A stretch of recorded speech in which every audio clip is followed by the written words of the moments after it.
فيا أيها الناس اتقوا الله واعلموا أن الله مع المتقين.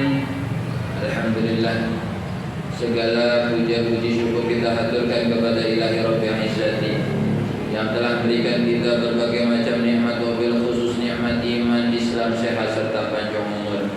Dan karena perantara nikmatnya lah di hari yang mulia ini, di hari yang penuh keberkahan ini, kita sama-sama diberi kekuatan oleh Allah Subhanahu wa taala, sama-sama ditakdirkan oleh Allah Subhanahu wa taala untuk sama-sama hadir di dalam melaksanakan sholat Jumat berjamaah. Mudah-mudahan langkah-langkah yang kita langkahkan dari rumah-rumah kita masing-masing menuju tempat mulia ini untuk melaksanakan sholat Jumat berjamaah dicatat oleh Allah Subhanahu wa taala sebagai amal yang diridhai olehnya. Salawat beriring salam semoga selalu tercurahkan kepada baginda junjungan alam Sayyidil Arabi wal Ajam, Sayyidina Maulana Muhammadin sallallahu alaihi wasallam beserta para keluarganya, sahabatnya dan para pengikutnya hingga hari kiamat. Dalam kesempatan kali ini kami selaku khatib berwasiat kepada diri kami sendiri dan kepada para jamaah agar senantiasa bertakwa kepada Allah Subhanahu wa taala. Takwa dalam arti selalu melaksanakan perintah-perintahnya dan menjauhi segala larangan-larangannya. Mudah-mudahan Allah Subhanahu wa taala senantiasa meningkatkan ketakwaan kita, dan dengan hal itu Allah Subhanahu wa taala menyelamatkan kita baik di dunia maupun akhirat. Para hadirin rahimakumullah, telah masuklah kita di dalam tahun barunya. Tentunya tanpa terkecuali di antara kita semua pasti bertambah umurnya. Dan ketika kita semua sudah bertambah umurnya, sudah pastinya semakin berkurang jatah hidup kita di dunia. Oleh karena itu, ketika memasuki tahun baru, hal yang harus kita sadari, hal yang harus kita yakini bahwasanya kematian yang ada di hadapan diri kita masing-masing semakin mendekat kepada kita. Tentunya kita selaku manusia, terlebih kita beriman kepada Allah Subhanahu wa taala, harus sering-sering mempersiapkan, harus banyak menyiapkan bekal-bekal kita nanti, baik di alam barzahnya ataupun nanti di alam akhiratnya. Karena dengan bekal-bekal tersebutlah yang nanti akan membahagiakan kita di sana dan juga menyelamatkan kita di sana. Sesehat apapun kita, sekuat apapun kita, setinggi apapun jabatan kita, sebanyak apapun harta kita, semua di antara kita pasti yang namanya mengalami kematian. Sebagaimana di dalam salah satu firman Allah Subhanahu wa taala, Allah Subhanahu wa taala berfirman, "Qul innal mautal ladzi tafirruna minhu fa innahu mulaqikum." Katakanlah wahai Nabi Muhammad, sesungguhnya kematian yang mana kalian lari darinya, maka sesungguhnya kematian itu akan menemui kalian. Tsumma turadduna ila 'alimil ghaibi wasyahadah. Kemudian kalian akan dikembalikan kepada Zat yang mengetahui perkara yang samad dan juga perkara yang jelas. Fayunabbi'ukum bima kuntum ta'malun. Maka kemudian Allah Subhanahu wa taala akan memberitahukan kalian tentang perkara apa saja yang telah kalian lakukan di dunia ini. Artinya kematian adalah satu keniscayaan. Bahkan dalam hadis Nabi pernah bersabda, al-mautu babun wa kullun nasi dakhiluh. Kematian adalah satu pintu dan setiap orang akan memasuki pintu tersebut. Oleh karena itu bukan masalah kematiannya yang harus kita pikirkan, tapi bagaimana proses kita menghadapi kematian. Apakah berada dalam keadaan husnul khatimah atau sebaliknya dalam keadaan sul khatimah. Para hadirin rahimakumullah. Dan kemudian sebagai penyemangat kita bahwasanya setiap harinya tempat yang akan kita tempati nanti, yaitu pemakaman kita masing-masing, pada hakikatnya setiap hari memanggil-manggil kita. Karena dalam satu riwayat dikatakan, innal qabra yunadi kulla yawmin khamsa marrat. Sesungguhnya makam atau kuburan yang akan kita tempati setiap harinya memanggil-manggil kita dengan 5 kali panggilan. Yaqulu, yang mana tempat yang akan kita tempati tersebut berkata, ana baitul wahdah faj'al laka mu'nisan qira'atal Qur'an. Aku adalah tempat kesendirian, maka jadikanlah sesuatu yang akan menghibur engkau. Maka jadikanlah sesuatu yang akan membahagiakan engkau di dalam tempatku nanti dengan selalu membaca Al-Qur'an. Tentunya baca Al-Qur'an tersebut bukan hanya sekedar membaca, tapi juga sesuai dengan ilmu yang ada. Karena memang di dalam hadis Nabi pernah bersabda, Iqra'ul Qur'an fa innahu ya'ti yaumal qiyamah li ashabi. Bacalah oleh kalian Al-Qur'an, karena sesungguhnya Al-Qur'an itu akan menjadi penolong bagi orang-orang yang membaca.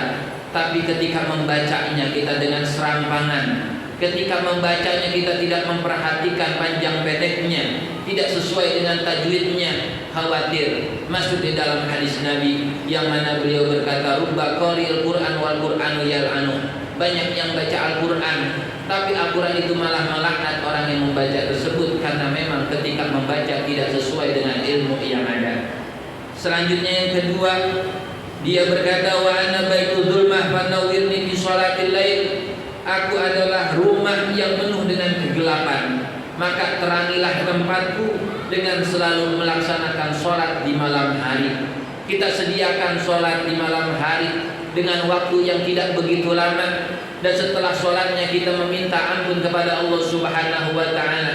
Kita minta hajat kita kepada Allah Subhanahu wa ta'ala, minta kebutuhan-kebutuhan kita semua kepada Allah Subhanahu wa ta'ala. Karena sungguh Allah Subhanahu wa ta'ala berbeda dengan makhluknya. Karena makhluk semakin dipinta, semakin tidak senang kepada orang yang meminta. Akan tetapi Allah Subhanahu wa ta'ala semakin dipinta, sering dipinta, maka Allah Subhanahu wa ta'ala semakin senang kepada hamba tersebut, karena menunjukkan hamba tersebut amat butuh kepada Allah Subhanahu wa ta'ala.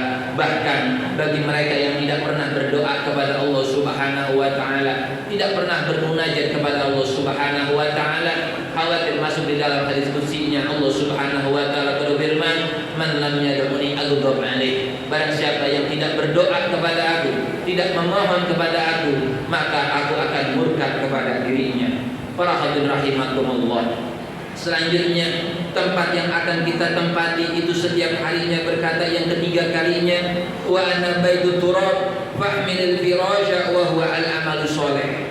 Aku adalah tempatnya tanah, penuh dengan dinginnya, penuh dengan pengepannya, dan bawalah alas tidurmu nanti di dalam tempatku dengan selalu melaksanakan amal soleh, baik sholatnya, puasanya, zakatnya, hajinya, umrohnya, membaca Qur'annya, ataupun amal-amal soleh yang lain. Dan ketika kita sudah diberi taufik oleh Allah Subhanahu wa ta'ala untuk mengamalkan amal soleh, sudah istiqomah di dalam mengamalkan amal soleh, maka jagalah pahala amal soleh tersebut dengan tidak mengumbar, dengan tidak menceritakan amal-amal soleh kita kepada orang lain, dengan tidak bangga terhadap amal-amal soleh kita kepada orang lain, dengan tidak riya terhadap orang lain akan amal-amal soleh kita. Karena khawatir ketika kita sudah melaksanakan banyak ibadahnya, ketika kita sudah banyak melaksanakan amal solehnya, akan tetapi ketika didasari dengan riya,